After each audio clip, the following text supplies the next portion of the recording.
भगवद गीता का एक बहुपठित आस्तिक विज्ञान है जो गीता महात्म्य में सारे रूप में दिया हुआ है। इसमें यह उल्लेख है कि मनुष्य को चाहिए कि वह श्री कृष्ण के भक्त की सहायता से सभी क्षण करते हुए भगवद गीता का अध्ययन करे और सर्वथा प्रेरित व्याख्याओं को बिना उसे समझने का प्रयास करे। अर्जुन ने जिस प्रकार के साक्षात भगवान श्री कृष्ण से गीता सुनी और उसका उपदेश ग्रहण किया, इसी प्रकार की स्पष्ट अनुभूति का उदाहरण भगवद गीता में ही है। यदि उसी गुरु परंपरा से निजी स्वार्थ से प्रेरित हुए बिना किसी को भगवद गीता समझने का सौभाग्य प्राप्त हो तो वह समस्त वैदिक ज्ञान तथा विश्व के समस्त शास्त्रों के अध्ययन को पीछे छोड़ देता है। पाठक को भगवद गीता में न केवल अन्य शास्त्रों की सारी बातें मिलेगी अपितु ऐसी बातें भी मिलेगी जो अन्य कहीं उपलब्ध नहीं है। यही गीता का विशिष्ट मानदंड स्वयं भगवान श्री कृष्ण का द्वारा साक्षात उल्लिखित होने के कारण यह पूर्ण आस्तिक विज्ञान है। महाभारत में वरिष्ठ धृतराष्ट्र तथा संजय की वार्ताएं इस महान दर्शन के मूल्य सिद्धांत का कार्य करती है।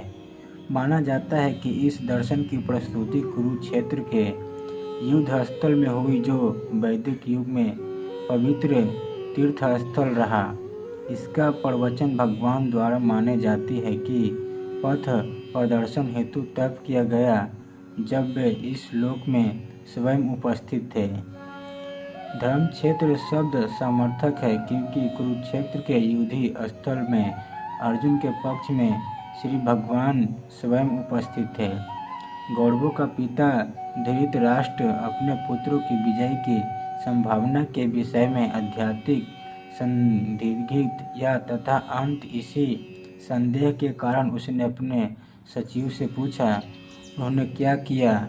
वह अश्वत्थ था जिसे उसके पुत्र तथा उसके छोटे भाई पांडु के भी पुत्र कुरुक्षेत्र की युद्ध भूमि में निर्णयात्मक संग्राम के लिए एकत्र हुए। फिर भी उसकी जिज्ञासा सामर्थक है। वह नहीं चाहता था कि भाइयों में कोई समझौता हो।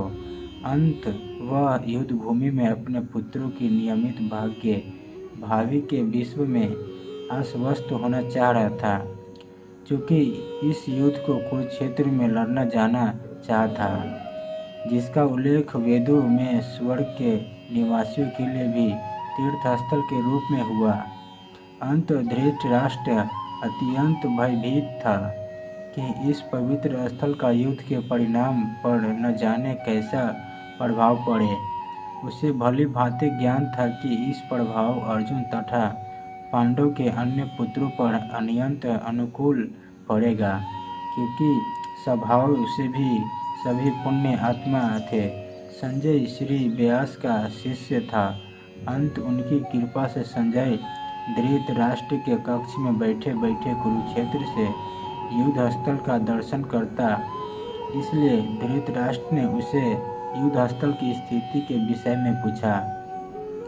पांडव तथा धृतराष्ट्र के पुत्र दोनों ही एक वंश से संबंधित थे, किंतु यह पर धृतराष्ट्र वाक्य से उसके मानव भाव प्रकट होते हुए उसने जानबूझकर अपने पुत्रों को गुरु कहा और पांडव के पुत्रों को वंश से उत्तराधिकारी से विलग कर दिया।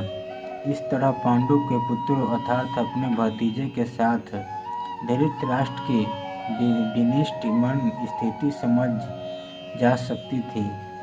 जिस प्रकार धान के खेत में अवांछित पौधों को उखाड़ दिया जाता है, उसी प्रकार इस कथा में आरंभ में से ऐसी आशा की जाती है कि जहाँ धर्म के पिता श्री कृष्ण उपस्थित हो, वहाँ कुरुक्षेत्र रूपी खेत में दुर्योधन आदि धृतराष्ट्र के पुत्री रूपी अवांछित पौधों को समूल नष्ट करके युधिष्ठिर अपने नियंत्रण धार्मिक पुरुषों की स्थापना की जाएगी। यहाँ धर्म क्षेत्र तथा कुरुक्षेत्र शब्दों की उनकी ऐतिहासिक तथा वैदिक महत्व के अतिरिक्त सही समर्थकता है।